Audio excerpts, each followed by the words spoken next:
चलिए स्टार्ट करते हैं। स्ट्रेटेजिक मैनेजमेंट नया चैप्टर है, चैप्टर नंबर 5, कॉम्पिटिटिव पोजीशनिंग। शुरू करते हैं, पेज नंबर 101। कंसेप्चुअल चैप्टर है, ये भी अच्छा टॉपिक है। एसएम में सारे चैप्टर्स इंटरेस्टिंग हैं। अब यहाँ पे स्ट्रैटेजी इम्प्लीमेंटेशन स्टेज पे हम आ चुके हैं। शुरुआत हमने की थी इंट्रोडक्शन के लिए, स्ट्रैटेजी क्या होती है। फिर बोला स्ट्रैटेजिक मैनेजमेंट के लिए आपको एनवायरमेंटल स्कैनिंग करना पड़ता है। एनवायरमेंटल स्कैनिंग के बाद बोला बिजनेस में एक पॉलिसी बनानी पड़ती है, स्ट्रैटेजी को फॉर्मुलेट करना पड़ता है। अलग अलग टाइप की स्ट्रैटेजीज और मैट्रिक्स फॉलो होते हैं, वो हमने स्टडी किया।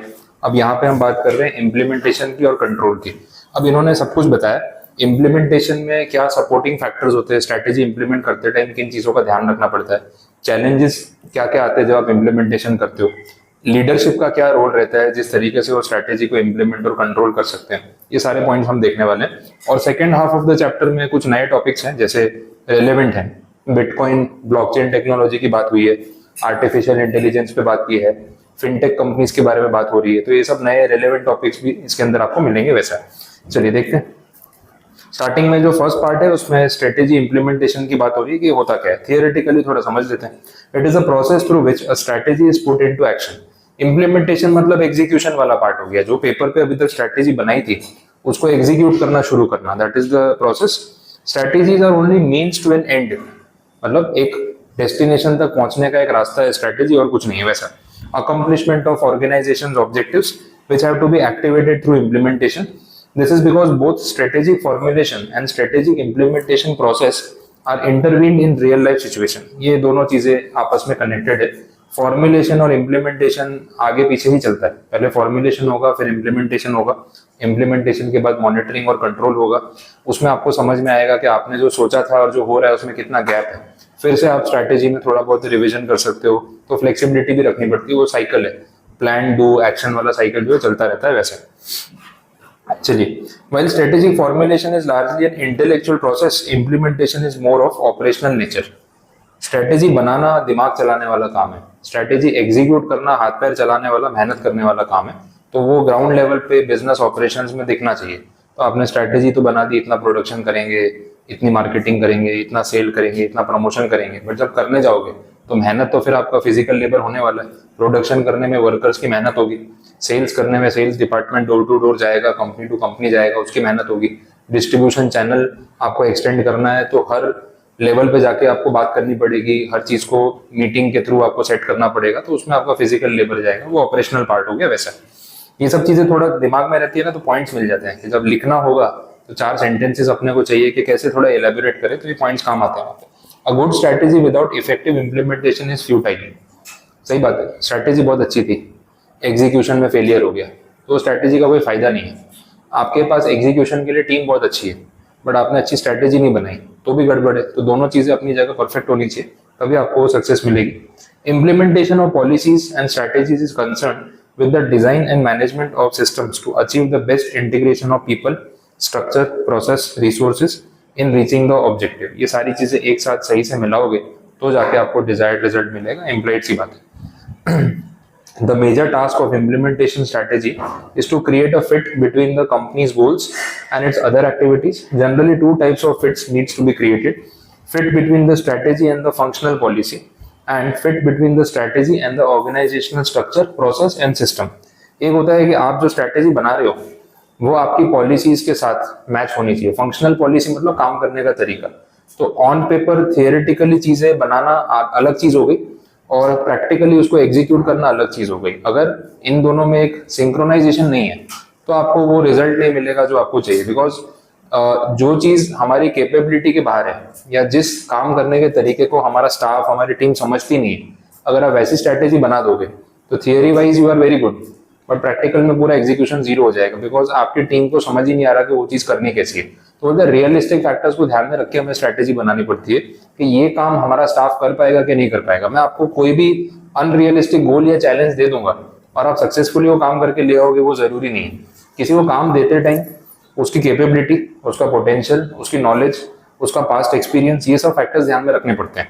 ऐसा नहीं है कि आप कैपेबल नहीं हो, बट जो चीज का आपको बिल्कुल नॉलेज नहीं है या जिस तरीके से आपने कभी काम नहीं किया, सीधा मैं वो मेथड आपको पकड़ा दूंगा तो फेलियर ही होने वाला है। तो मुझे वो सारी चीजों को इवेल्युएट करके फिर स्ट्रैटेजी बनानी चाहिए। तो फंक्शनल पॉलिसी और स्ट्रैटेजी के बीच में एक फिट क्रिएट करना, और दूसरा ऑर्गेनाइजेशन का जो स्ट्रक्चर है और जो हमारा सिस्टम है उसके साथ भी चीजों को रिलेट करना। स्ट्रक्चर मतलब कौन से लेवल पे कौन काम कर रहा है, मिडिल लेवल पे कौन है, टॉप लेवल पे कौन है, बॉटम लेवल में भी होता है, सुपरविजन लेवल पे कौन है और लेबर लेवल पे कौन है। तो हमें उन चीजों को ध्यान में रख के अपनी स्ट्रैटेजी बनानी है कि किसको क्या टास्क देंगे तो अपना काम ठीक से चलेगा, क्योंकि टीम वर्क है, वैसा हो गया। अब देखते हैं स्ट्रेटेजिक इंप्लीमेंटेशन में क्या फैक्टर्स है जो इसको सपोर्ट करते हैं। तो एक एक करके आपको हेड पॉइंट्स को समझना पड़ेगा, कुछ लिस्ट दे रखी है। सबसे पहला फैक्टर है एक्शन प्लानिंग। देखें, organisation to be successful need to develop a detailed action plan. Detailed action plan का मतलब है एक प्रॉपर ऑर्डर में सिस्टमैटिक प्लानिंग कि हम अपने गोल तक कैसे पहुंचेंगे। तो कोई भी बड़ा प्रोजेक्ट आप हाथ में लेते हो कि भाई ये हमारा एंड गोल है, तो ऐसा थोड़ी ना है कि ये कोई मशीन में आपने रॉ मटेरियल डाला सीधा फिनिश प्रोडक्ट आ गया। कोई भी स्ट्रेटेजी को सक्सेसफुली इंप्लीमेंट करने के लिए बहुत सारे फैक्टर्स का क्यूमुलेटिवली एग्जीक्यूट होना जरूरी है। It is a team work, 50, 100, 200 लोग काम कर रहे हैं तो सबका अपना इनपुट है। अगर कहीं पे भी गड़बड़ होगी तो वो आपको रिजल्ट मिलेगा नहीं। अच्छा, एक क्रोनोलॉजिकल ऑर्डर भी जरूरी है कि हम चीज को शुरू कैसे करें, खत्म कैसे करें। मान लो आप एक मूवी बना रहे हो, अब मूवी प्रोड्यूस करके रिलीज करके उसको सक्सेसफुल बनाना कितना स्ट्रैटेजी का काम है। और कोई भी एग्जाम, अभी धुरंधर इतनी चल गई तो वो मूवी ऐसी ही थोड़ी ना चल गई कि हवा में उन्होंने कुछ भी बना दिया और लोगों ने पसंद कर लिया। उन्होंने डिटेलिंग कितनी की कि जब मूवी रिलीज होगी तो वो कैसी दिखनी चाहिए। तो उसके लिए बैकएंड में पूरा स्ट्रेटेजाइज वैसे उसको किया कि किस तरीके से इसको प्रोजेक्ट करना है, उसको कहाँ कहाँ पे शूट करना है, स्क्रिप्ट में हमें किन चीज़ों को लेना है, एक्टर्स में क्या क्या लेना है।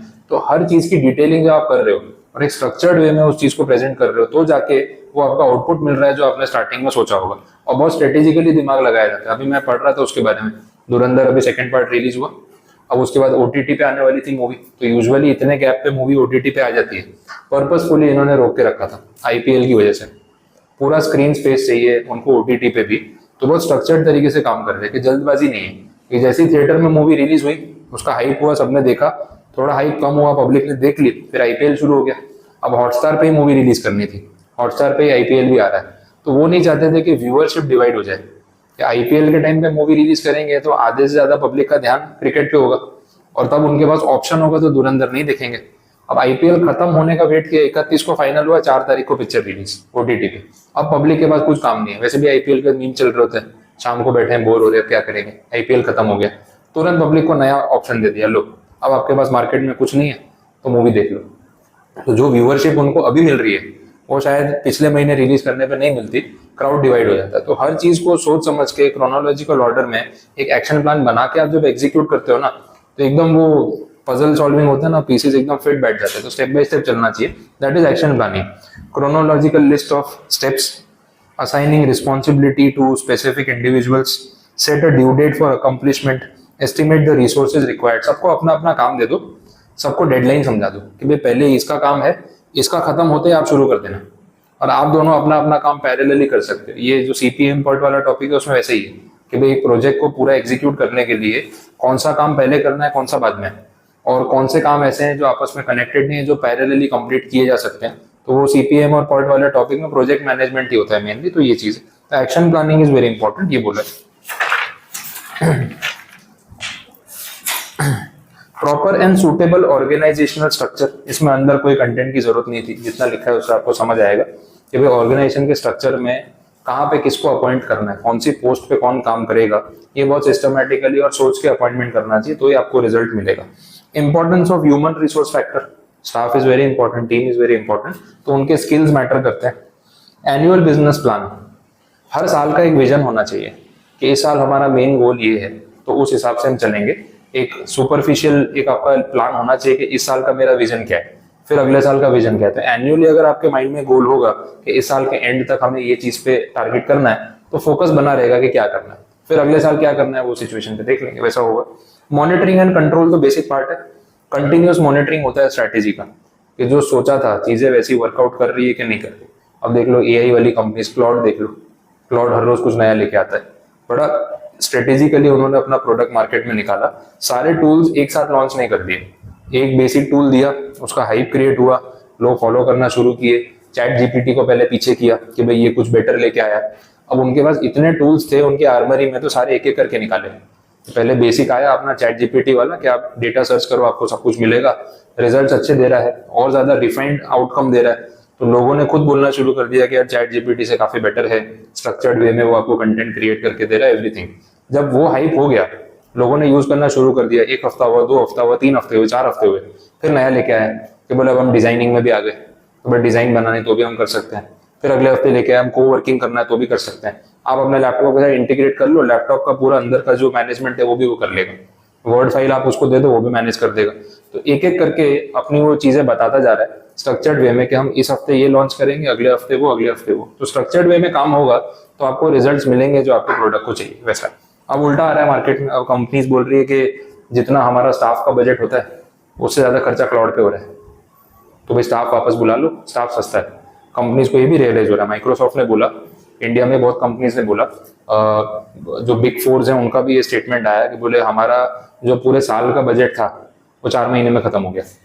तो क्लाउड का सब्सक्रिप्शन फ्री तो है नहीं, टोकन्स लिमिटेड होते हैं, आप क्वेरी डालते जाओगे सॉल्व करता जाएगा, ऐसा नहीं है। कुछ पॉइंट के बाद सो जाता है वो, बोला 4 बजे के बाद आना, फिर आप यूज कर रहे हो, बोला रात को 10 बजे के बाद आना, लिमिटेड टोकन्स ओनली, ऐसे काम होता है।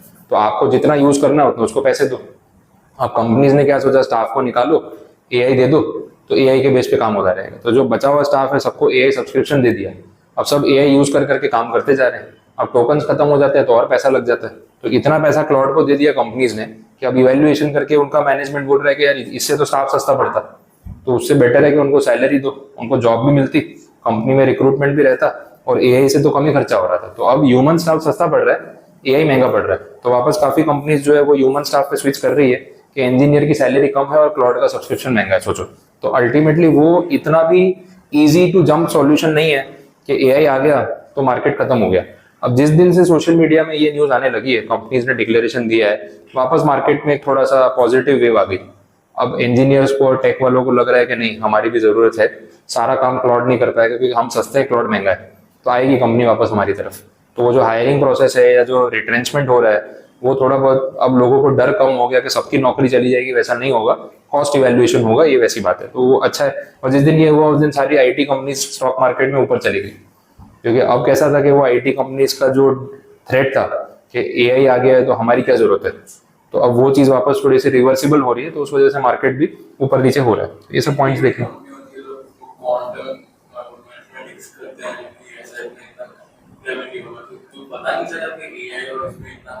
देखो ह्यूमन माइंड हर जगह लिमिटेड है, आप कितनी बड़ी कंपनी में बैठे हो, ब्लंडर सबसे होते हैं। शुरू शुरू में क्या होता है ना कि बहुत फैक्टर होते हैं, इन्वेस्टर्स को दिखाना होता है कि हम प्रॉफिट बढ़ा रहे हैं, निकाल दिया 1000 लोगों को, निकाल दिया, देखो सर 1000 लोगों की सैलरी में हर महीने के इतने करोड़ बच गए, इन्वेस्टर खुश, मार्केट ऊपर। अभी तो एक बार बता दो, एआई पे जाते हैं, अब एआई का कितना यूज है वो भी सभी फर्स्ट टाइम यूज कर रहे हैं, तो अब 1 साल तक एक साइकिल चलाएंगे तो कंपैरिजन हो पाएगा ना बिफोर आफ्टर का, तो बिफोर तो पता है, आफ्टर तो पता ही नहीं है। अब यूज करना शुरू किया तो मालूम पड़ा कि ये भी कोई ऐसा फ्री ऑफ कॉस्ट टेक्नोलॉजी नहीं है, एक पॉइंट के बाद वो भी अच्छा खासा पैसा मांगेगा। अब जितना आप एआई पे डिपेंड होते जाओगे उतना आप उससे काम मांगोगे, जितना आप काम कराओगे उतना पैसा मांगेगा। अब जोश जोश में पैसा तो दिए जा रहे हैं, फिर एक पॉइंट पे तो रियलाइज होगा ना कि यार इवैल्यूएशन करे तो अपने स्टाफ सस्ता पड़ रहा था, इससे ज्यादा लोग भी हायर कर लेते तो भी इतना खर्चा नहीं होता। अब अगेन एआई यूज करना है ऐसी जिद तो किसी को नहीं है, हर कंपनी को तो पैसा बचाना है, बट जब ह्यूमन को निकाल के एआई को ज्यादा पैसा देना पड़ रहा है तो एक कंपनी कमा रही है और यहाँ 1000 लोग बेचारे घर पे बैठे हैं, तो एक कंपनी पैसा कमाए उससे तो बेटर है 1000 लोगों का घर चले, तो कंपनी वापस आ गई। अब ये कॉस्ट वाइज भी बेटर हो गया, एक वो ह्यूमन रिसोर्स वाइज भी बेटर हो गया कि भाई एम्प्लॉयज को भी काम मिलेगा, तो जिन कंपनीज ने जिन एम्प्लॉयज को निकाल दिया उनको वापस बुला रही है, भाई तू ही वापस आ जा, बेटर है, ये लोग तो बहुत पैसा ले रहे हैं। अब वो कंपनी की भी इज्जत नहीं रही ना, वो स्टाफ भी सोच रहा है बोले यार ये अच्छा है, बोले अब महंगा पड़ रहा है तो हमको बुला रहे हो, नहीं तो तुमने निकाल ही दिया था।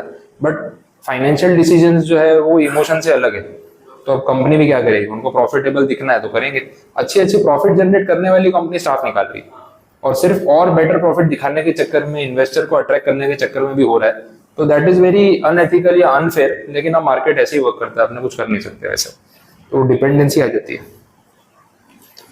ठीक है, चलिए, तो ये मॉनिटरिंग कंट्रोल वाला पॉइंट हुआ। नीचे भी सारी बातें सेम ही लिखी है कि मॉनिटरिंग कंट्रोल के बाद आप क्या करोगे। तो अगर आपको लगता है कि यहाँ पे कुछ करेक्शंस की जरूरत है तो आप स्ट्रैटेजी पे चेंजेस करके, करेक्शंस करके फिर से वापस आगे बढ़ सकते हो, वैसे तो वो साइकिल चलता रहेगा।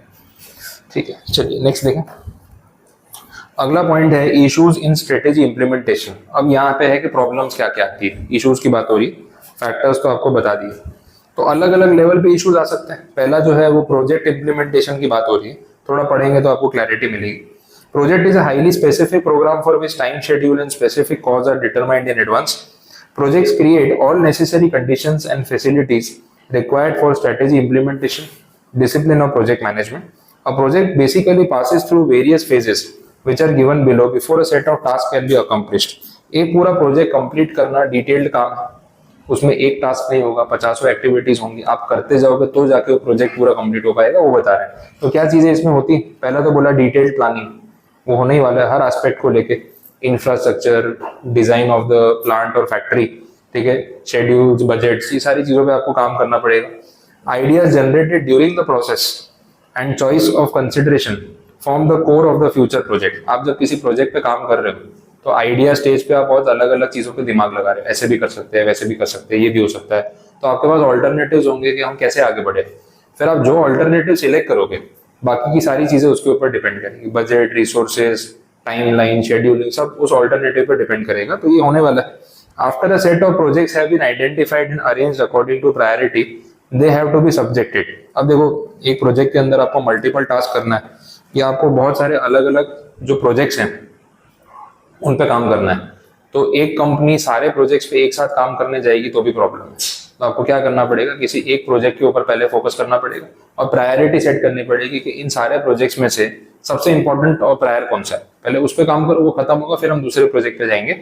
हर जगह एक साथ काम शुरू कर देने से सारा काम स्लो पड़ जाता है और कितनी बार सक्सेसफुली कंप्लीट भी नहीं हो पाता, one thing at a time, तो वो चीज होनी चाहिए। वैसे detailed engineering, awarding contracts, civil construction, ये सब चीजों पे भी काम होगा।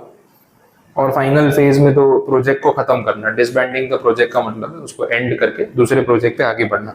तो ये सारी बातें यहाँ पे होने वाली है। चलिए नेक्स्ट, प्रोसीजरल इम्प्लीमेंटेशन।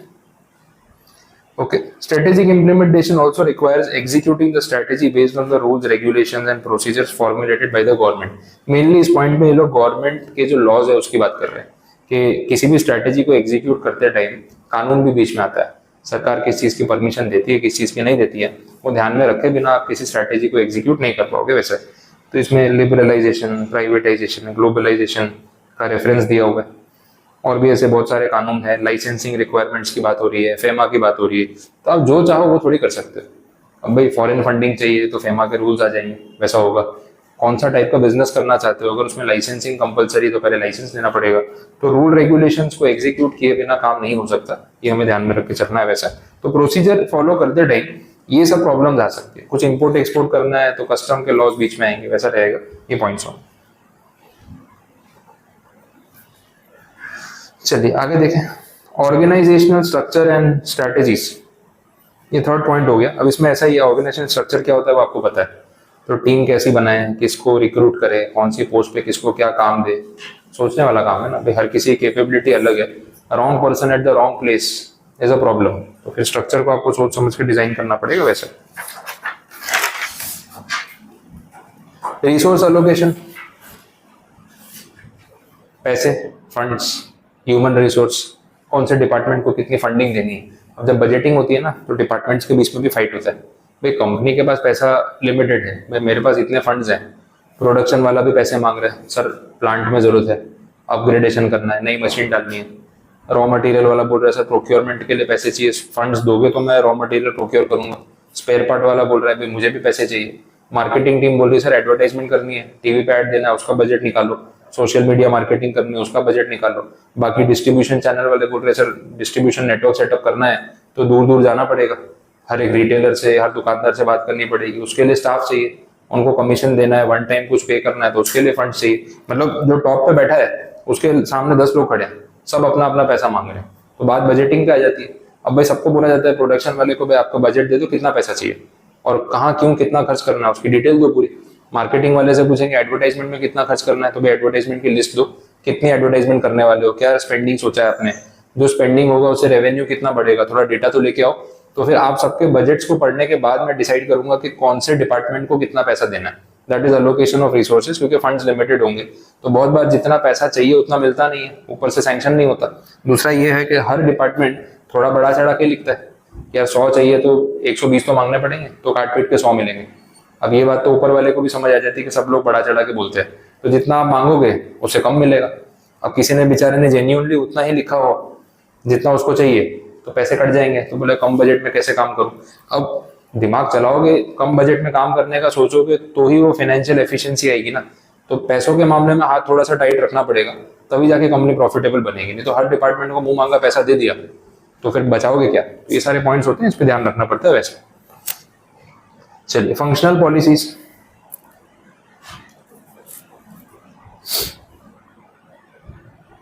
ठीक है, बोल रहे एक बार आपकी स्ट्रैटेजी फाइनल हो जाए, फंक्शंस उस हिसाब से फिर आपको डिसाइड करने पड़ेंगे क्या स्ट्रैटेजी। वो तो अपन ने पहले ही बात की कि एक बार स्ट्रैटेजी डिस्कस हो जाए कि भाई ऐसे आगे बढ़ना है, तो फिर प्रोडक्शन वाले को क्या टास्क देना है, सेल्स वाले को क्या टारगेट देना है, एडवर्टाइजमेंट वाले को क्या टारगेट देना है, वो समझ आएगी। तो वो सीक्वेंस में चलेगा वैसे। कम्युनिकेशन स्ट्रैटेजी, ये हर लेवल पे इंपॉर्टेंट होगा। लीडर्स अपनी टीम के साथ सही कम्युनिकेशन रखेंगे इंटरनल लेवल पे, तो सारी टीम को स्ट्रैटेजी क्लियर होगी। फिर वो टीम अपने अपने आगे वेंडर्स के साथ, कस्टमर्स के साथ, डिस्ट्रीब्यूटर्स के साथ अगर कम्युनिकेशन अच्छा रखेगी तो क्लैरिटी रहेगी। कस्टमर्स के साथ भी आप कम्युनिकेशन अच्छा लगोगे तो उनको भी क्लैरिटी रहेगी क्या हो रहा है क्या नहीं हो रहा है। तो चीजें जितनी ट्रांसपेरेंसी से मैनेज हो उतना अच्छा है, और जिसके पास जितनी इन्फॉर्मेशन होनी चाहिए उतनी इन्फॉर्मेशन उसको देना हमारा काम है। That is communication strategy. Leadership appropriate, वही लीडरशिप की वैल्यू, उनकी क्वालिटी, उनका एक्सपीरियंस, तो वो भी आगे भी पढ़ने ही वाले, डिटेल में आएगा। चैलेंजेस टू चेंज, चेंजेस बहुत लोग एक्सेप्ट नहीं करते, उसको बोलते हैं रेजिस्टेंस टू चेंज। तो वो भी एक प्रॉब्लम आता है कि जब भी टाइम के साथ चेंजेस आते हैं तो स्टाफ को कन्विंस करना, सबको समझाना कि भाई दिस इज रिक्वायर्ड, और अब आपको अपने आप को अपग्रेड करना है, नया स्किल सीखना है। तो बहुत लोग इससे ना अग्री नहीं करते, बोले जो चल रहा है ठीक है, क्यों मेहनत करा रहे हो, फिर नया सीखो, फिर नया दिमाग लगाओ, अब इतनी एज हो गई हम क्या नया नया सीखेंगे। तो वो रेजिस्ट करते हैं। तो वो रेजिस्टेंस को ओवरकम करके उनको अपग्रेड करना वो रिक्वायर्ड है। तो that is challenges to change.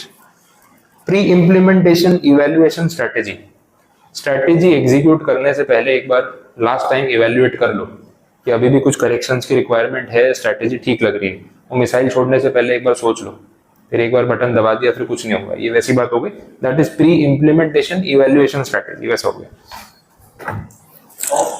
Of strategy है ना, pre implementation of evaluation strategy नहीं नहीं बराबर, नहीं नहीं पहले आप एक बार करके देखो पूरा काम स्ट्रेटेजी सही है। इवैल्यूएट करने की तो बात हो रही है, प्री इम्प्लीमेंटेशन इवैल्यूएशन, बराबर, तो ऑफ नहीं आएगा। सही है, ग्रामेटिकली कोई प्रॉब्लम नहीं है, तो वर्ड ने चेक कर लिया है पूरा, इतना स्मार्ट तो है वो बाकी कोई काम का नहीं है। दुनिया का सबसे आउटडेटेड और फालतू सॉफ्टवेयर है माइक्रोसॉफ्ट। वो ग्रामेटिकल अपने आप चेंज कर देता है, नहीं चेंज नहीं करता, वो तो रेड लाइन आती है। हाँ वो तो रेड लाइन आती है, लेकिन काम का कुछ नहीं है, उसको फॉर्मेटिंग, पेज सेटिंग कुछ समझ नहीं आता, पूरा मैन्युअल मजदूरी कराता है। अभी एआई के टाइम पे बाकी सॉफ्टवेयर यूज करने के बाद लगता है कि कितना आउटडेटेड है, मतलब लिटरली लगता है मैन्युअली काम कर रहा हूँ। उसको कितना पेज सेटिंग करो, रूलर सेट करो, तब एक एक पैराग्राफ में रूलर मैन्युअली सेट करो, या एक एक पेज पे। मतलब भाई देखो समझ में आ जाना चाहिए कि अगर ऊपर ये टॉपिक मैंने इस स्केल पे रखा है तो मेरे को पूरी फाइल में इसी स्केल पे चाहिए, सब में सारा नहीं होता ना। फिर हेडिंग्स बोल्ड करनी है तो एक एक हेडिंग बार बार सिलेक्ट करके बोल्ड करो, अंडरलाइन करो। मतलब तुझे इतनी तो अक्ल होनी चाहिए कि जिसको सेम बुलेट दिया है उसका फिर हेडिंग का प्रेजेंटेशन भी तो सेम होगा। तो वो एआई अपग्रेडेशन कुछ भी नहीं है इसके अंदर, तो बड़ा बेकार सॉफ्टवेयर है। इतने साल से वैसे का वैसे ही चल रहा है, कोई चेंज भी नहीं है। चलिए देखें आगे, मैनेजिंग स्ट्रेटेजिक चेंजेस। हाँ ये बड़ा टास्क है। स्ट्रेटेजिक चेंजेस का मतलब, अब देखो स्ट्रेटेजी बना दी, एक बार सबको समझा दिया, फिर इवैल्यूएशन किया, फिर मॉनिटरिंग किया, फिर लगा चेंजेस करने। अब चेंजेस सबको समझाना, सबको कन्विंस करना कि अब ऐसे नहीं वैसे काम करेंगे, टास्क है, क्योंकि लोग अग्री नहीं करते जल्दी, वही प्रॉब्लम होता है। तो उसके रिगार्डिंग यहाँ पे बात की क्या होना चाहिए। तो अगर कहीं पे स्ट्रैटेजी में चेंजेस करने की सिचुएशन आती है तो आपको कुछ प्रॉब्लम्स फेस करनी पड़ती है और उसको ओवरकम करना पड़ता है। पहले बोले एजुकेशन एंड कम्युनिकेशन। तो अगर कोई चेंजेस आ रहे हैं तो आप पहले अपने स्टाफ को, अपनी टीम को कम्युनिकेट करो, उनको एजुकेट करो उसके बारे में, उनको समझाओ कि क्यों जरूरी है। कन्विंस करके किसी से काम कराना ज्यादा ईजी है, फोर्स करके करवाने में मजा नहीं है, क्योंकि अगर वो अग्री नहीं कर रहा आपकी बात से, क्योंकि उसको समझ ही नहीं आ रहा कि ऐसा क्यों है, तो डिसएग्रीमेंट में काम करेगा तो काम की क्वालिटी और एफिशिएंसी नहीं आने वाली। अगर वो एक्सेप्ट कर लेगा, उसको समझ आ जाएगा ऐसा क्यों हो रहा है, तो और अच्छे से काम करेगा। वैसे ये जरूरी है। पार्टिसिपेशन, इन्वॉल्व करो ना टीम को। आप सिर्फ ऑर्डर्स देते रहते हो उनको, उनका कोई फीडबैक नहीं लेते, उनको डिटेल में समझाते नहीं हो, उनको फील नहीं कराते हो कि भाई वी आर अ टीम, तो फिर वो काम करने का मजा नहीं। तो पार्टिसिपेशन सबका होना चाहिए। फीडबैक भी सबका लेना चाहिए, ओपिनियन भी लेना चाहिए, फिर आप कंसिडर करो क्या सही है क्या नहीं। तो ये तरीका हो तो ज्यादा अच्छा है। ऑब्टेनिंग कमिटमेंट, मतलब उनको समझाओ, उनको मनाओ, उनको कन्विंस करो एंड उनसे कमिटमेंट लो कि वो चेंजेस को एग्जीक्यूट करने पे एफर्ट करेंगे, तो फिर वो चीज सही से वर्क करेगी। इसमें लीडरशिप का अपना स्किल है, साइकोलॉजिकली इस चीज को आपको हैंडल करना है। वही बोला है, training and psychological counselling, staff को समझाना कि चेंजेस क्यों नेसेसरी है। कोवर्जन और एडिक्ट, इसमें बोले कोवर्जन का मतलब ये हो गया डरा धमका के, डांट डपट के, फोर्स करके, बोले सवाल मत पूछो, जो बोल रहे चुपचाप काम करो, तो सबसे वर्स्ट तरीका है। बिकॉज अगर आप सामने वाले को समझा नहीं रहे हो कि ऐसा क्यों हो रहा है और वो पूछ रहा है कि भाई रीजन तो दो, जो चल रहा था वो ठीक था, ये चेंजेस करने क्या मतलब है, और तुम सवाल मत करो ज्यादा, जो बोला वैसे करो, तो मतलब उसको पता ही नहीं चल रहा है कि ऐसा क्यों कर रहा है। वो चिढ़ा हुआ रहेगा, फ्रस्ट्रेटेड रहेगा, इरिटेट होकर गुस्से में या मजबूरी में काम करेगा, तो काम का आउटकम नहीं है। तो ये रास्ता नहीं यूज करना चाहिए, ऐसे बोला हो। अब देखो डिपेंड करता है कौन से लेवल पे काम हो रहा है। अब जो आपका पढ़ा लिखा स्टाफ है वो मेच्योर है, समझता है, एजुकेटेड, तो उसको आप समझाओगे, अच्छे लेवल पे, अपने लेवल पे ट्रीट करोगे, उसका पार्टिसिपेशन लोगे तो बात समझेगा। लेकिन वो मजदूर होता है, अब उसको बिठा के नहीं समझा सकते, देख ऐसा होता है वैसा होता है, वो मजदूर है, उसको नहीं समझ आता। वो 10 बजे आएगा, 6 बजे चला जाएगा, उसका काम ही वो है कि वो मजदूरी वाला ही काम करेगा। अब आप उसको जितना इंटेलेक्चुअली समझाने जाओगे ना, उसका कोई सेंस नहीं है। तो किससे कैसे बात करनी है, किसको कितना समझाना है, वो लीडरशिप वाला स्किल हो गया। मजदूर को बोला भाई तू सवाल मत कर, देखो जैसे बोला वैसे काम कर, अरे ऐसा क्यों वैसा क्यों, तुझे क्या करना है, तुझे जैसे बोला वैसे मशीन चला, ऐसे काम कर, ऐसे पैकिंग कर, चुपचाप चला जा। उसको ज्यादा स्ट्रेटेजी समझाने की जरूरत नहीं है। लेकिन उससे लेवल, उसके ऊपर सुपरवाइजर है, उसके ऊपर आपका मिडिल लेवल स्टाफ है, तो उन सबको जानना जरूरी है कि हम ऐसा क्यों कर रहे हैं, बिकॉज वो उस बात को समझेंगे। तो ये सब चीजें हमें उस तरीके से फॉलो करनी चाहिए। वैसा चलिए आगे बढ़े। अब ये इश्यूज वाला एक टॉपिक आपका कंप्लीट हुआ कि प्रॉब्लम्स कहाँ कहाँ आती है। अगला जो पार्ट है that is related to strategic leadership. ये अपने आप में वापस एक अलग टॉपिक हो गया और इसमें से क्वेश्चंस बनते भी हैं, तो पहले भी पूछा हुआ है, हाँ पहले आया हुआ है, हाँ उसमें थोड़ा सा पैराग्राफ था, अब ये पूरा टॉपिक है। अब लीडरशिप में पूरी बात ये हो रही है कि लीडरशिप क्वालिटी कैसी होनी चाहिए, लीडर का अप्रोच कैसा होना चाहिए। वैसा इसमें ना मेनली 2 टाइप्स है, एक है ट्रांजैक्शनल लीडरशिप स्टाइल और दूसरा है ट्रांसफॉर्मेशनल। वैसे बोला हुआ है, 2 वर्ड्स है, ट्रांजैक्शन एंड ट्रांसफॉर्मेशनल, और तीसरा कैरिज्मेटिक, तो चलो सिंपल है।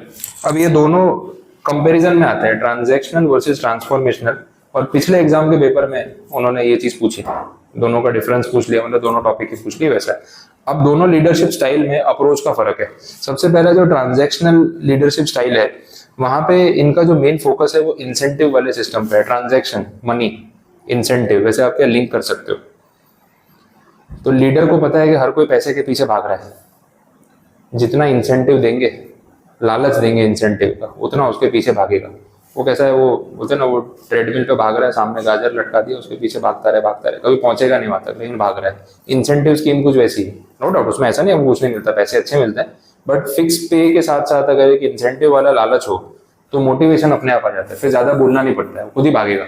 उसको पता है बेसिक पे मेरा मॉडरेट है या कम है, अब कमाना है तो क्लाइंट के पीछे भागना पड़ेगा। जितने ऑर्डर लाऊंगा, जितने कंफर्मेशन लाऊंगा, जितने अकाउंट ओपन करवाऊंगा, जितने क्रेडिट कार्ड बेचूंगा, जितनी मेंबरशिप लाऊंगा, उतने पर मेंबर मुझे मिलेगा, उस रेवेन्यू में से एक हिस्सा मिलेगा। तो इंसेंटिव की वजह से अपने आप मोटिवेशन आ जाता है। तो जो leaders incentive, rewards, financial rewards पे ज्यादा फोकस करते हैं, उस तरीके को ट्रांजैक्शनल लीडरशिप स्टाइल बोला जाता है। तो ये बेसिक मीनिंग इनका है। अब अंदर लैंग्वेज में भी आप देखोगे तो ये बातें बोलिए, इंसेंटिव्स, इंक्रीज्ड पे, प्रमोशंस, बोनसेस, ठीक है। पुअर परफॉर्मेंस होगा तो पे कट, जॉब एलिमिनेशन, ये सब जो तरीके होते हैं ये ट्रांजैक्शनल लीडरशिप स्टाइल का मेन हिस्सा है और इस तरीके से मार्केट में काम होता है। ये पहला पॉइंट हो गया। दूसरा है ट्रांसफॉर्मेशनल, ये थोड़ा सा मॉनेटरी के अलावा अदरवाइज जो दूसरा तरीका हो सकता है ना, वो हो गया। वहां पे कैसा है, वो जो लीडर है वो आपको ग्रो करने के लिए मोटिवेट कर रहा है कि भाई आप कुछ सीखो, स्किल पे फोकस करो, आप अपनी ग्रोथ पे फोकस करो, नया सीखोगे तो मार्केट में आगे बढ़ोगे, रेलेवेंट रहोगे। वो इमोशनल वाला एंगल और स्किल वाला एंगल, उसको ज्यादा टारगेट किया जाता है। That is transformational leadership. देख लो लैंग्वेज भी देख लो, such relationship tactic entails persuading people to change, उनको कन्विंस करना, उनको मनाना। Organization's advantage is the main goal of this innovative strategy. Transformative leader builds the team's confidence while helping them recognize role and set goals. Strategic leadership of this kind encourages action and is adaptable. लोगों को ऐसा motivation दे दो कि उनको फिर समझाना नहीं पड़े।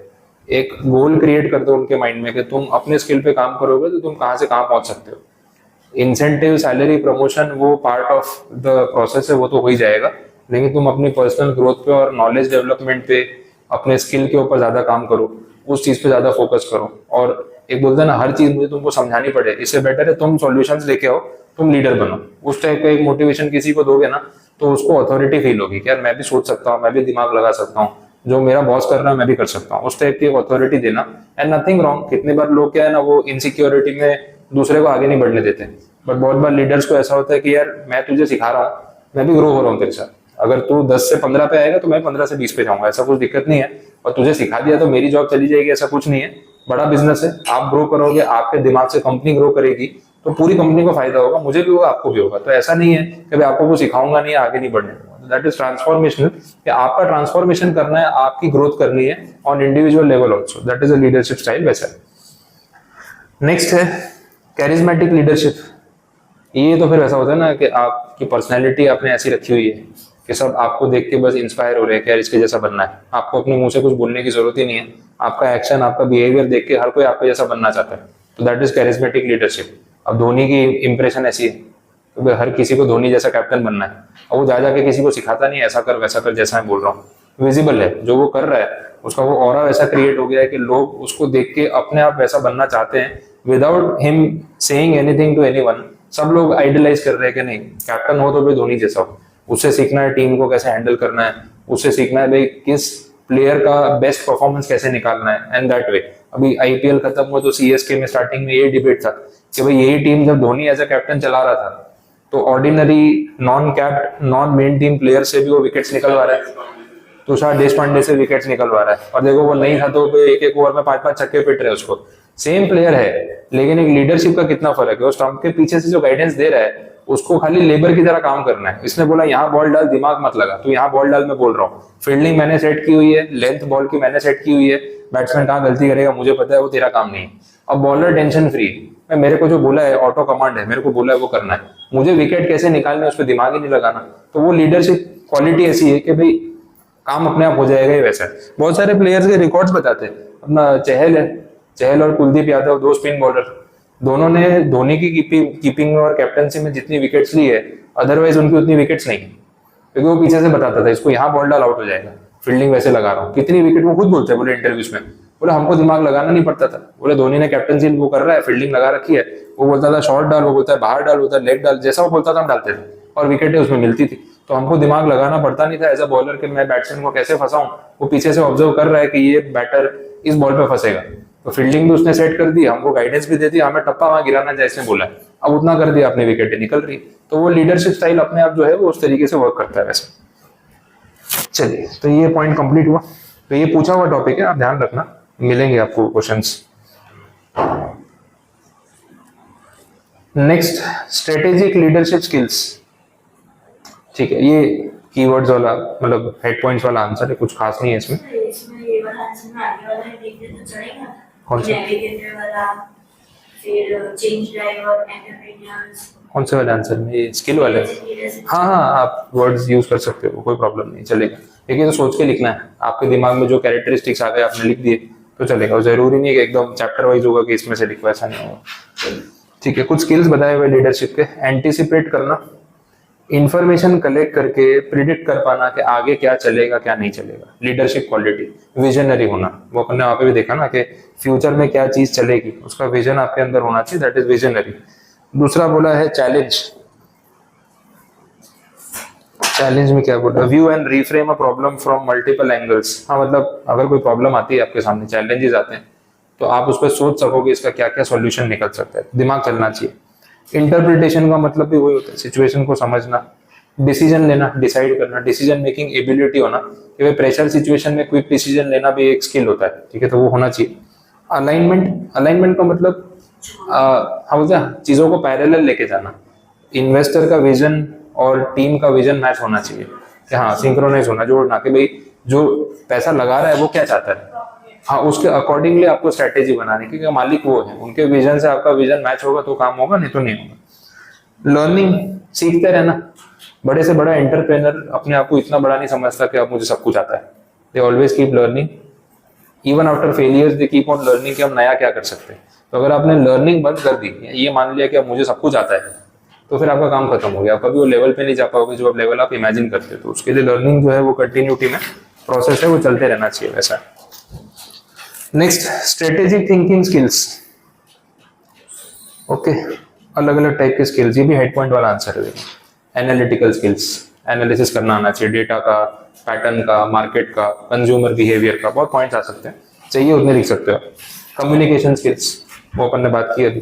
प्रॉब्लम सॉल्विंग स्किल्स पे बात हुई, वो सेम पॉइंट हो गया। प्लानिंग एंड मैनेजमेंट स्किल्स पे पीछे बात हो रही थी। लीडर तो फिर देखो ऑलराउंडर होना चाहिए, हर डिपार्टमेंट में वो काम कर सके वैसा होना चाहिए। भले वो काम प्रैक्टिकली हर डिपार्टमेंट में नहीं करेगा क्योंकि स्टाफिंग और प्लानिंग जरूरी है, लेकिन उसकी स्किल होनी चाहिए कि वो हर चीज को सॉल्व कर सके वैसा। तो ये सारे पॉइंट्स आपके स्ट्रेटेजिक थिंकिंग और लीडरशिप से कनेक्टेड है वैसा। बोलो, यहाँ तक कुछ कंफ्यूजन, कुछ नहीं समझ आया, क्लियर हुआ? तो ये एक सेगमेंट आपका बोल सकते हैं यहाँ पे कंप्लीट हुआ है। यहाँ से चैप्टर का सेकंड हाफ है, ई कॉमर्स, AI, फिनटेक। कुछ देखते हैं, सिंपल टॉपिक्स हो तो ले सकते हैं, ब्लॉकचेन, ये सब टॉपिक्स हैं।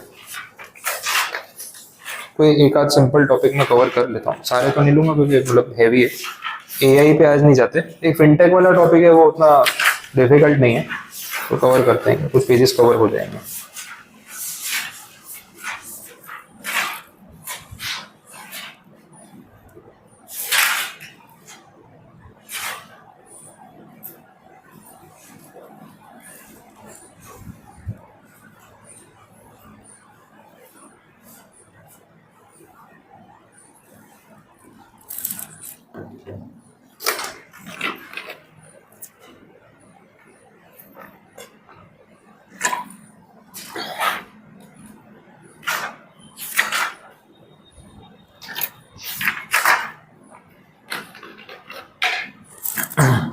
चलिए, अब ये पूरा ई कॉमर्स वाला पार्ट है।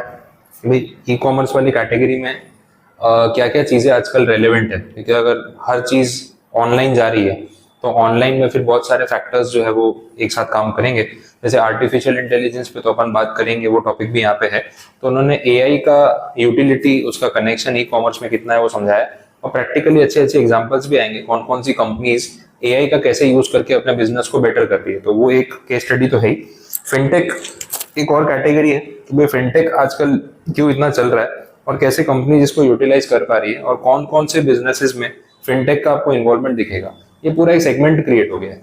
फिनटेक का मतलब है financial services on the basis of technology, online. कि भाई फाइनेंशियल सर्विसेज पहले सारी ऑफलाइन थी, बैंक में जाओ, इंश्योरेंस कंपनी में जाओ, आपको स्टॉक मार्केट में इन्वेस्ट करना है, ब्रोकर के ऑफिस जाओ, पेपर वर्क। अब ये लोग कोशिश कर रहे हैं कि ये आपके मोबाइल पे, आपके फिंगर टिप्स पे होना चाहिए और आपको कहीं जाने की जरूरत नहीं।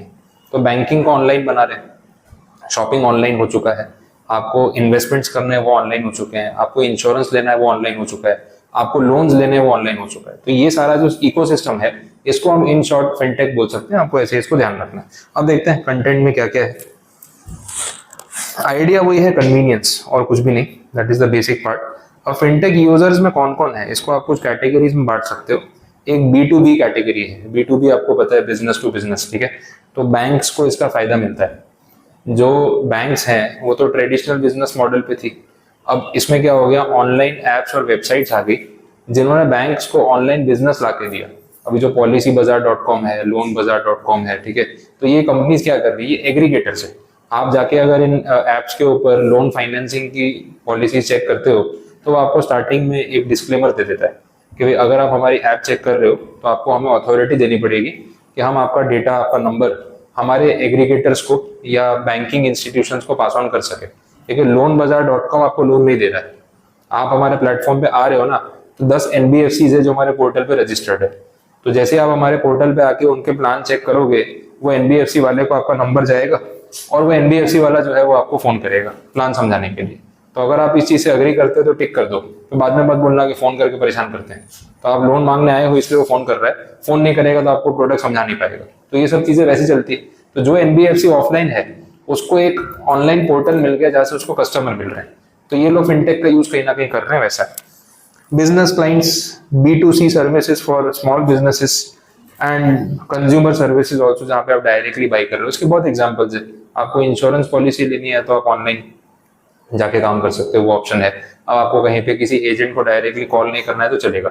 मेडिकल इंश्योरेंस, कार का इंश्योरेंस, टू व्हीलर का इंश्योरेंस, प्रॉपर्टी इंश्योरेंस, सब कुछ मिलता है वैसा है। अब इसमें वो चीज़ कितनी प्रैक्टिकली सेफ है वो आपके ऊपर है, आप क्या डिसीजन लेना चाहते हो। और जैसे मेडिकल इंश्योरेंस लेना है तो लोग मोस्टली कोई एजेंट को प्रेफर करते हैं कि किसी पर्टिकुलर पर्सन के थ्रू हो तो अच्छा है, क्योंकि हॉस्पिटल के टाइम पे कस्टमर केयर पे फोन करके उसे बहस करनी पड़े वो थोड़ा सा इशू हो जाता है। कितनी बार इनकी पॉलिसीज में ना हिडन पॉइंट्स बहुत होते हैं। तो जो एजेंट है जिसको अपन जानते हैं तो उसको पकड़ सकते हैं कि भैया तूने बोला था पॉलिसी बेची तो हॉस्पिटल का जो भी मैटर है करा के दे। अब car insurance, two wheeler insurance बड़ा मैटर है नहीं, कितनी बार अपन फॉर्मेलिटी के लिए देते हैं वो हर साल, वो आपने ऑनलाइन करा लिया, सस्ते में करा लिया तो भी चल जाता है। अब फोन पे है, पेटीएम है, ये सब एप्स पे आप जाओ, सबके ऊपर इंश्योरेंस पॉलिसी वो लोग बेच रहे हैं। अब इनको भी अपना बिजनेस एक्सपांड करना है, क्योंकि ऑनलाइन हम सर्विसेज दे रहे हैं तो नया क्या ऐड करें, कमाए कहाँ से। तो हर ऑनलाइन ऐप वाला इंश्योरेंस सेक्टर में आ गया। अब आपको सारे इंश्योरेंस ऑनलाइन मिल जाएंगे, उसमें भी 4 वेबसाइट हो गई, कहीं से भी ले लो कोई फर्क नहीं पड़ता। तो उनका बिजनेस हॉराइजन बढ़ गया, लेकिन फिर ये जो बिजनेस है वो और कॉम्पिटिटिव हो गया सबके लिए। कि अब मुझे कार का इंश्योरेंस लेना है तो मैं 4 ऐप पे जाके प्रीमियम चेक करता हूँ, जो सबसे कम प्रीमियम देता है मैं उसे ले लेता हूँ, बाकी मुझे फर्क नहीं पड़ता। ये वैसी चीज हो गई। चलिए देखें आगे और क्या क्या इसमें एग्जाम्पल्स ऐड हो सकते हैं।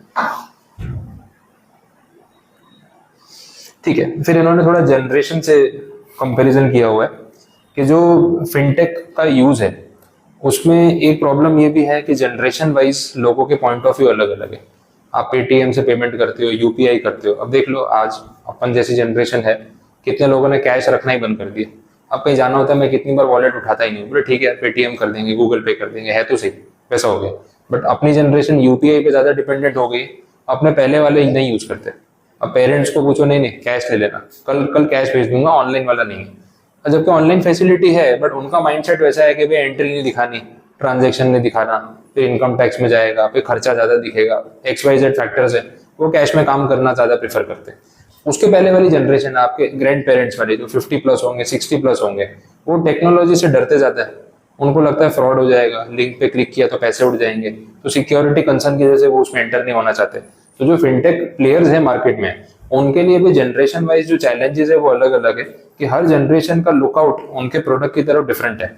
तो वो कन्विंस करने के लिए एडवर्टाइजमेंट्स बनाते रहते हैं। कितनी बार आपके लिए अवेयरनेस एड्स भी आती है कि भाई हमारे नाम से कोई भी लिंक भेजे तो आप क्लिक मत करना, हमारे नाम से कोई KYC मांगे तो फोन मत उठाना, उसको डिटेल मत देना। अवेयरनेस भी क्रिएट कर रहे हैं और साथ में ये भी बोल रहे हैं कि सेफ है, आप लिंक विंक मत फॉलो करो, हमारा ऐप डाउनलोड कर लो। तो ऐप के अंदर जाके आप कुछ भी कर रहे हो तो वो सेफ है, उसमें कोई इशू नहीं है। अब मेरा कार इंश्योरेंस करवाया था तो उसमें व्हाट्सएप पे मैसेज आ रहा था आपका KYC पेंडिंग है, यहाँ क्लिक करो। अब मैं सोचा यार यहाँ क्लिक करूँ, पता नहीं ओरिजिनल मैसेज है कहाँ चला जाए। मैं सोचा नहीं करना है, काम करता हूँ पहले ऐप डाउनलोड करता हूँ। एको का इंश्योरेंस था, मैंने एको का ऐप डाउनलोड किया, मेरा मोबाइल नंबर, कार का नंबर डाल के लॉगिन किया, वहां से KYC कर दिया। अब उसमें मुझे पता है कि फ्रॉड नहीं होगा। व्हाट्सएप पे किसी ने कोई फेक लिंक बना के भेज दिया और उसमें अगर फ्रॉड हो गया तो गारंटी नहीं। अब अपनी जनरेशन थोड़ी अवेयर है, पुरानी वाली को समझ नहीं आता, तो कुछ क्लिक कर दिया तो गए, तो वो लोग उस वजह से डरते हैं। तो फिनटेक प्लेयर्स के पास ये भी एक स्ट्रेस है कि उनको जनरेशन वाइज हर किसी को अलग अलग तरीके से हैंडल करना है ताकि मैक्सिमम लोग उनके प्लेटफॉर्म पे आ सके। वैसा है तो थियरी में यहाँ पे देखोगे तो वही जो जेनजी, मिलेनियल्स, ये सब जो नाम आप सुनते रहते हो उन सब के बारे में यहाँ पे बोला हुआ है और अलग अलग कैटेगरी है।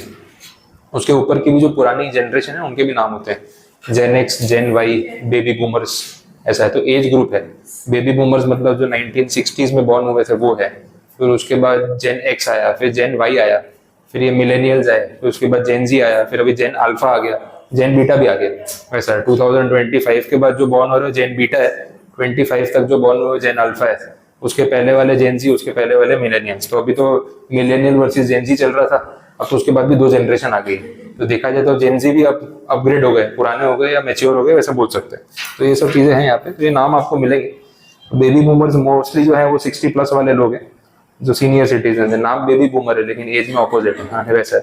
तो वो सबका एज ग्रुप है, कौन से साल में आप पैदा हुए ना उस हिसाब से पूरा उसका कैटेगरी वो नहीं पता वो नहीं पता। अब अपने जैसे 1997 तक जो बॉर्न है वो सारे मिलेनियल्स में है। फिर 97 से 2012 वाली जो रेंज है वो सब Gen Z है। अब ये 12 to 24 तक जो है वो अल्फा है। तो 10-12 साल का साइकिल है। फिर उसके बाद वापस से नेक्स्ट जनरेशन आ गई तो Gen बीटा आ गई, वैसा। ठीक है, हम तो हमारे पास तो 3 जनरेशन हो गए ना, मिलेनियल, जेनजी, अल्फा, बीटा, वैसा हो गया, तो काफी गैप क्रिएट होता जा रहा है वैसा। ठीक है, तो मिलेनियल्स और जेनजी में जो कंपैरिजन है उसमें थॉट प्रोसेस का बहुत फर्क है। अब मिलेनियल ऐसा है जो टेक पे आ जाता है, अब मेरी एज के लोग हैं तो टेक यूज करने में कोई इशू नहीं है, आपके वाले और एडवांस्ड है, बट हमसे पुराने वालों में दिक्कत है। अब मेरे पेरेंट्स है तो मेरे को पूछते हैं कैसे करना है यार, तू बता दे, करके दे दे। और मुझे पता है उनको एक लिमिट तक समझ आता है, पर उसके ऊपर करके देना पड़ेगा। मेरे ग्रैंड पेरेंट्स होंगे उनको तो पता ही नहीं है, वो तो खाली फेसबुक इंस्टाग्राम चला ले, वही बहुत बड़ी बात है। उससे ऊपर ऑनलाइन वाला उनको नहीं समझ आएगा वैसे, तो वो सबके लिए अलग अलग होगा। तो कंपनीज के लिए वो चीज का स्ट्रगल है, वैसा बोला है। अब देखो कोर कॉन्फ्लिक्ट्स क्या है, फिनटेक जो चल रहा है, एक तो उसको रेगुलेट करने में गवर्नमेंट को भी आफत होती है, आरबीआई को बीच में आना पड़ता है, ये पेटीएम पेमेंट्स बैंक और ये सब जो आ गया, ऑनलाइन लाइसेंसिंग, तो ऑनलाइन बैंकिंग को और ये डिजिटल बैंकिंग को लाइसेंसिंग देना पड़ रहा है। तो आरबीआई भी कब तक इस चीज को रोक के रखेगी, जब चीजें एडवांस हो रही है तो उनको भी रेगुलेशंस तो बनाने ही पड़ते हैं। अब फिनटेक के केस में क्या क्या इश्यूज आते हैं ना, वो भी बोला होगा। फ्रिक्शन पॉइंट्स क्या है, vulnerability of digital infrastructure, vulnerable का मतलब वही हैकिंग वैकिंग हो जाएगा, कोई पैसे चोरी कर लेगा, एक कुछ गलत लिंक पे क्लिक हो गया तो बैलेंस साफ हो जाएगा, वो सब जो चक्कर है वो इसमें रिस्क है। Cultural collision, move fast versus protect your assets, वही पॉइंट हो गया ना कि भाई अपने को ऐसा फटाफट काम करना है, पुरानी जनरेशन को ऐसा है कि यार बचा के रखनी चीजें, लॉस नहीं हो जाए वैसा, तो वो एक थोड़ा सा कोलिजन है। अभी आजकल ये क्रिप्टो विप्टो आ गया है, तो उस वजह से भी फिनटेक में भी चीजें ऐड ऑन हो गई है कि भाई बहुत सारी कंपनीज जहाँ पे क्रिप्टो वैलिड है वो लोग तो क्रिप्टो पेमेंट्स भी एक्सेप्ट करते हैं, इंडिया में नहीं है वैसा है। तो इस वजह से एक और वो थोड़ा सा क्या बोलते हैं, सिक्योरिटी कंसर्न भी है और कंफ्यूजन भी बढ़ जाता है, जितनी वैरायटी होगी वैसा है, तो ये सब इश्यूज आते हैं। अब गवर्नमेंट जो है वो इन चीज़ों को अलग अलग तरीके से रिस्पॉन्ड करके रेगुलेट करने की कोशिश करती है। अभी इंडिया में जैसे क्रिप्टो करेंसी को कोई रिकग्निशन नहीं है, तो बिटकॉइन में आप पेमेंट्स नहीं कर सकते, तो गवर्नमेंट ने इस चीज़ को रोका हुआ है। कुछ कंट्रीज में उन्होंने लीगलाइज किया, कुछ ने लीगलाइज करके वापस हटा दिया, बोले नहीं ये ठीक नहीं है। तो हर देश का कानून अपने अपने लॉज बना के इन चीज़ों को रेगुलेट करने की कोशिश कर रहा है। अब पेटीएम में जो आरबीआई ने किया वो रेगुलेशन ही है कि भाई आपको ऑनलाइन बैंकिंग लाइसेंस हमने दे दिया, आपने केवाईसी का सिस्टम फॉलो नहीं किया तो आपका लाइसेंस कैंसिल कर रहे हैं। तो रेगुलेशन करते रहना पड़ता है, ये गवर्नमेंट के लिए बहुत ज़्यादा टेक्निकल हो गया है वैसा। इसके लिए अलग अलग टेक्नोलॉजी, अलग अलग अथॉरिटीज बनाई गई है, जितना आपको नॉलेज के लिए ध्यान रहे, सारा तो लर्न नहीं कर सकते वैसे। तो ये सब पॉइंट्स जो है वो फिनटेक को लेके मार्केट में चल रहे हैं, इतना आपको ध्यान में रखना। बोलो क्लियर हुआ, ये पता चला? चलिए, तो ये एक पार्ट कंप्लीट। अब रिमेनिंग जो है एआई, ब्लॉकचेन, ये सब बचा है, वो कल देखते हैं। एक दिन और चाहिए आराम से, कल चैप्टर कंप्लीट करते हैं।